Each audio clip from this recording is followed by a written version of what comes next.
Welcome to this week's Monday safety training.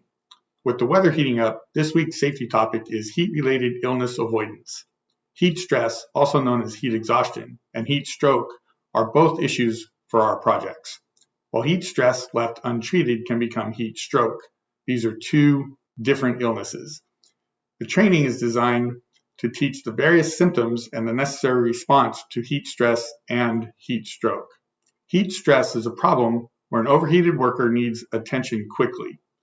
Heat stroke is an emergency where an overheated worker needs medical attention immediately. The symptoms of heat stress or heat exhaustion include cold, pale, and clammy skin, headache, dizziness or fainting, heavy sweating, nausea or vomiting, fast, weak pulse, weakness or muscle cramps, and excessive thirst.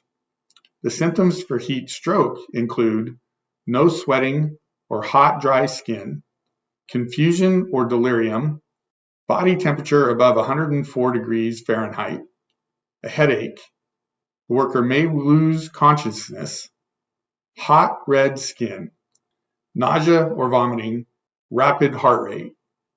The most obvious symptom differences between heat stress and heat stroke is that with heat stress, the skin will be cold and clammy to the touch. With heat stroke, the skin of the worker will be dry, hot, with no sweating.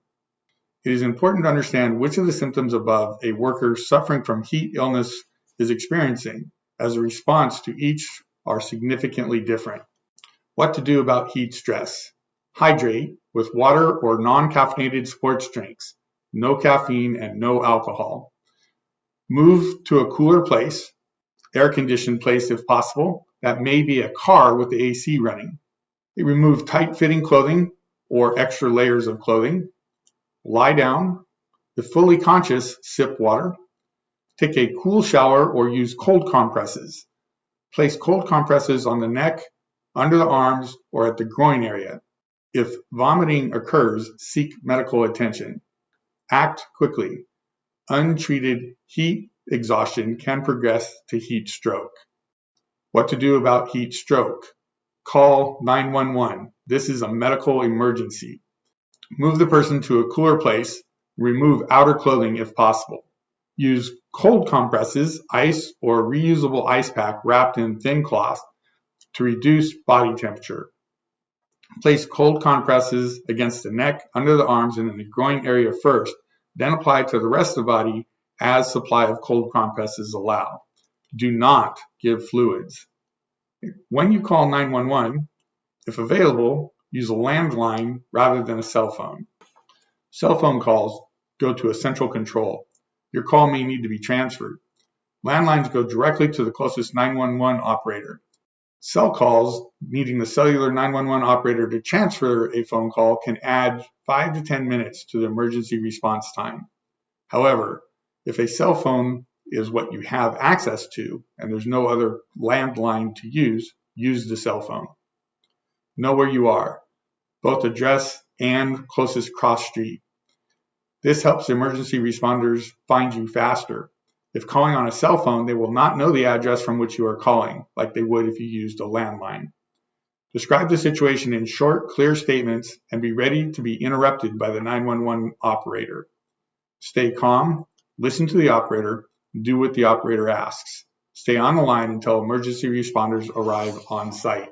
How to prevent heat-related illness. Better than reacting to a heat-related illness is preventing heat-related illnesses in the first place. Provide a lot of cool fluids close to the work area for the workers. At least 1 pint of fluid, water, Gatorade, or similar, no caffeinated or alcoholic drinks, per hour is needed on site. That is by regulation. Our disposable coveralls, respirators, and hats, hard hats or baseball caps, can increase the temperature of our bodies while we work. Removing street clothes below these protective coveralls can help reduce the potential for heat-related illness. Allow workers to leave the work area when a worker feels overheated, dizzy, or develops a headache. Supervisors must assure there is a cool area for workers to rest and cool down. For exterior work, like roof removal projects, this requires a man-made shade structure, such as a pop-up tent. not simply a tree or a building. Provide frequent drink breaks for the workers.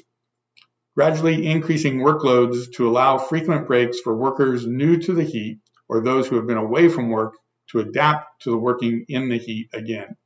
Supervisors responsible to assure workers are not displaying signs of heat-related illness. Supervisors will need to call medical personnel at 911 if any worker is hot but has dry skin, is noticeably disoriented, has significant headache or loses consciousness, or is vomiting. Keys to avoiding heat-related illnesses. Training. Be sure all workers know the symptoms of heat stress and heat stroke. Assure job sites, indoors or out, especially those where the working atmosphere temperature is 80 degrees Fahrenheit or more, have plenty of water, Gatorade, or other non-caffeinated, non-alcoholic fluids for the crew. Assure all projects with a working temperature of 80 degrees Fahrenheit or more have a cool down area. Exterior projects must have man-made shade, not just a tree or side of the building to provide the shade. Thank you for taking heat illness avoidance training. Please proceed to the quiz.